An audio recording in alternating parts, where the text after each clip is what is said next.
法務部調查局新任局長正式出爐啦，確定由司法官學院前院長、最高檢察署主任檢察官蔡清祥出任，成為檢察官接掌調查局嘅首例。蔡清祥表示，接到人事命令，雖然有啲意外，但係佢相信調查局嘅專業團隊上任之後係會全力以赴嘅。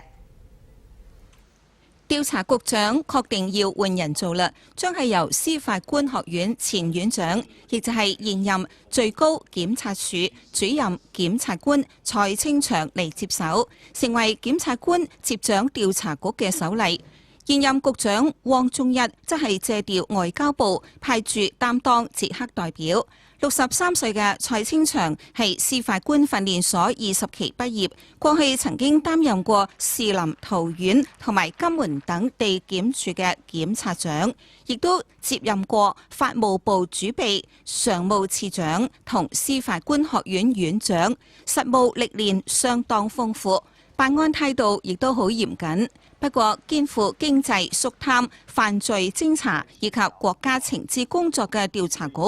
過去局長嘅重任都係由情報系統或者調查局內部人員接任嘅。而家蔡清祥打破往例，從檢察體系轉任到調查局，要點樣凝聚調查局向心力？蔡表示話：佢相信調查局嘅專業團隊嘅能力。新政府上任之後，檢調系統接連出現重新執位，而家新任調查局長亦都完成定局，後做廉政署嘅業務是否會跟住變動，就係引起關注。而新舊任調查局長最快將喺8月5號交接。